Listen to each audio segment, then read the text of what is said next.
It's another Saturday night, and tonight we're going to prove to you that action speaks louder than words, and we should stop child pornography. We have Carlo Bacwaden from Akapata, and we have Tristan Flores from Council for the Welfare of Children, who will be joining us tonight. So my partner says it's about time we have them. It's about time that we have people like them. Yes, and my partner here says that it's a good thing people are looking out for our children. It's a good thing, yeah, people are looking out for our children.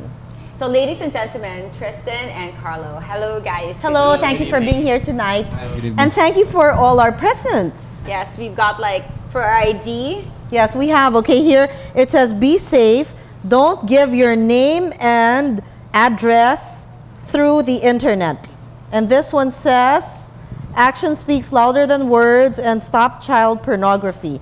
Then it's a hand and there's a slash. Yes. Okay. So I met them, a few of them, back in Cebu, some not so long ago. Yeah. And it turns out that they were in one of the mountain barangays. People were asking me why this mountain barangay. It just so happened that children, it was very new to them, like just 2 weeks prior to when they were there. Children, like girls aged 7, were going online and giving out their addresses. 7 years old? Girls as young as 7 and the little boys as young as 9. So yeah, we want to stop this. We want to protect our children, and we don't want them to be led by people who are like inviting them over to use the internet in their houses and then making them strip, because these people are getting paid by the counterpart in whatever country they're from. It's clearly the reason why they're giving out their names and their addresses is because they're going to get paid for something they're going to do. Yeah, some people are, a lot of the predators groom children like these. They entice them with money or sometimes not even money, sometimes like even like food. Yeah. And then they keep them, like come to my house and then you live there. Anyway, there's 3 children and wala na naman ibang mapuntahan. Yes. And like how, do you know how much they get? Depends. Yeah, it depends. From the book that our partner, Professor Arnie Trinidad, he released a study, usually from as little as 50 peso loads up to like 300 pesos. Yeah, because 50 pesos, I mean for them, that's a lot. Yes. Diba? And especially pang load, they all want to text. Yeah.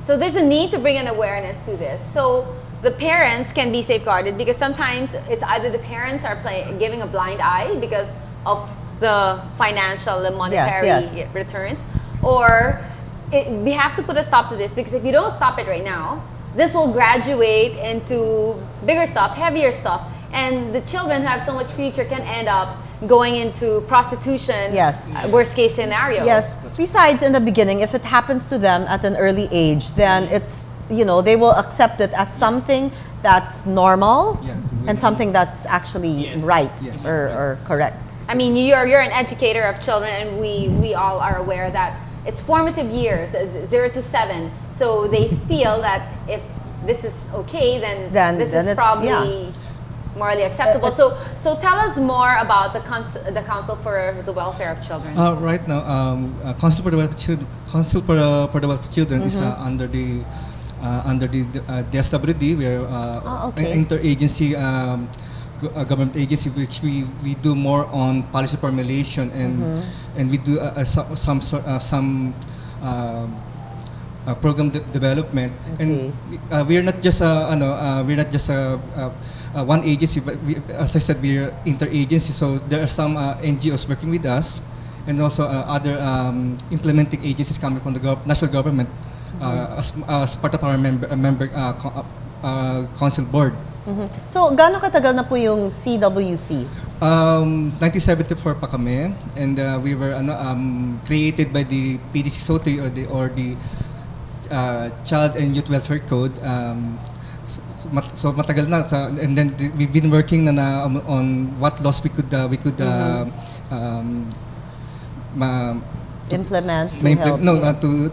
to be enacted, so that parang actually nga since we have the presentation the PD 603, mas nauna pa tayo with from the nauna pa tayo sa Convention on the Rights of the Child from the UN. So the Philippines sabihin na natin naging pioneer na with regards with policies on children. And kayo naman po, paano kayo napasama dito? Carlo is with Akap Bata. Yes. Can you explain to everyone watching what exactly Akap Bata is about? Akap Bata is an NGO. We formed since 2002. Primarily, we care for underprivileged children. We provide ECD. It's one of our core programs. So what we do is we build daycares in poorer sections of the Philippines. Where have you built daycare centers so far to date? In NCR contains the bulk of our daycare centers, but we also have daycare centers in Cebu, in Isabela, in Baguio, and then we have in Panay and Aklan. How big are these daycare centers? We are practically small because we are servicing urban poor areas in Metro Manila and in urban centers in the Philippines. So what we actually do is we entice or we try to help the community build their own daycare centers, because we believe that we don't believe in dole out. So we try to engage the community to support and build their own daycare centers to provide for their children. And among our services, aside from ECD, we do nutrition and feeding programs in the communities that we adopt. So, or rather, the communities that adopt us, actually. So we provide ECD materials, feeding programs, scholarships, and aside from that, we do advocacy campaigns. One of these is the anti-child pornography campaign. What we do is we go down to the community, we hold parents classes, advocate for child safety, and with regard to child pornography, we educate parents and children on online safety and how to look for look at the dangers of being online, because being online is it's like being in traffic. You wouldn't know what's going to hit you somewhere, because mainly because a lot of young people take being online for granted, especially not only those children, poor children or children in poverty, but also middle class children or even upper class, because when they talk to a person who they believe is also a child, they might be enticed to do things on the webcam. But in truth, sometimes when they talk to other children, those other children might be predators that are seeking to have these children strip for them, do things on the webcam for them, and in turn, they record these sessions and for their own collections, or worse, they give it to other people, and they sometimes they sell it. And there are a lot of networks, child pornography networks, and syndicates. Where does it normally happen? Does it happen in like a Yahoo Messenger, in a chat room? In any chat room, any instant messenger client can be a tool that can be used by these child pornography predators. So what we try to do is advocate for online child safety. What you have there is like 10 internet rules for kids.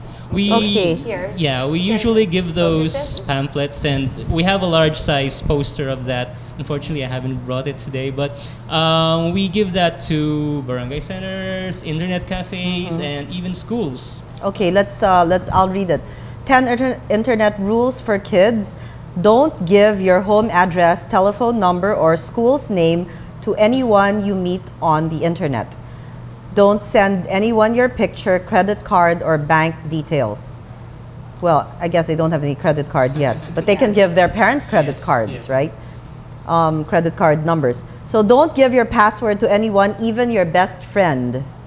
Don't hang around a chat room if someone says or writes something which makes you feel uncomfortable or worried. Don't respond to nasty, suggestive, or nude emails or postings in usernet groups. Don't pretend to be anyone you are not. I guess the people who pretend, I think they can also pretend to be children as well, but maybe it's just their voice or something. Okay, do ask your parent or caregiver first if you plan to meet with someone you've met online, and arrange a meeting only in a public place. Don't tell your parent or caregiver. Do tell your parent or caregiver if you see bad language or distasteful pictures while you are online. Do remember that if someone makes you an offer that is too attractive, like getting rich instantly or seeing a famous celebrity, the offer is most likely a trap. Be yourself. Okay, so when they say do not before wanting to meet a person, make sure you tell your parent or your caregiver that you've met someone online and you want to meet in a public place. This not only applies for the internet, but in text as well. Because of the text all you can. Yeah. So it's so convenient for anyone to just text. And that's how a lot of kidnapping and even or rape, murders have resulted. So they have to remember it's not limited to the internet. So back to the first rule, don't give your home address, telephone number, school's name to anyone you meet on the internet. Or this is the same to the rule that on your cell phone. we've learned since we were kids, which is don't talk to strangers. Yes. Right? That's true. So that's true, because so many people text me and I don't know who they are, and they just want to be, friends. Pwede kita text me. Whatever. Like and I'm like, I don't all you answer. can. Yeah, and So then they just say, go down the bakit number, hindi ka right? sagot? And I'm like, oh, I just don't anymore, because once you start, even if you say, I don't want, I have no time, and this and that, they'll just continue. So I just don't answer it at all. But how do you police all of these? I mean, you'll have to have a lot of manpower and... Yeah, that's one thing. But what we try to do here is teach parents that internet cafes or the internet is not a nanny. So it's something that we try to teach parents because sometimes they treat internet cafes as daycare centers. They just leave their children there online. Because they can stay there for hours. Yes. So you should also talk to the owners of the internet cafes and give them these things. What we try to do is we try to talk to the internet cafe owners, and then we try to put just even one computer that is child safe, because not only child friendly but child safe. So what we request them to do is put filters on the internet browsers there. That we try to put that computer where it's going to be publicly seen, exposed, so everyone would see if a child would be exposed to any danger and stuff. So, but what we primarily ask for is that to ask the parents to, when their children spend their time online, they should be there, and then they should be guiding their children while online, because you cannot really say that the internet is safe anymore. So do you watch your children when they're online? Actually, yeah. So we have a computer room, and then we have a laptop. But see, it's always in a place where you can be seen. Like the laptop is facing my bed. Yeah. So even if I'm working and doing my whatever, then I can see. See, that's just the thing. While the internet is great because communication, it's much faster, and the advancements in technology, there is a downside. Now, children, I mean, aside from all this, children spend more time on the computer than they do interacting with family members and other playmates. So, especially because of this reason, I think parents should try to limit the usage of the computer, maybe only to the time when you can monitor your children. If you know you're not going to be home, then then don't allow them to use the computer. Yes, yes, yes. Not because you don't trust your children, but you don't know. Yes.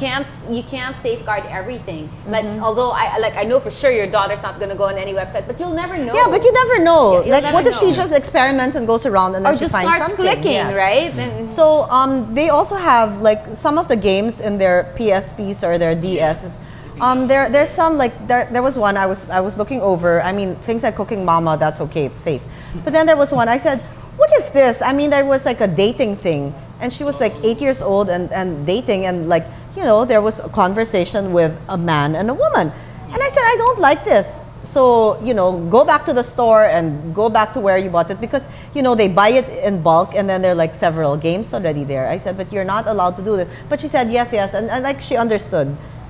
Yes, much like video games, websites have a maturity rating for them. So, well, I mean that some websites have a maturity rating, except that when you type in or such keywords, when you search for some keywords that innocent keywords like White House or anything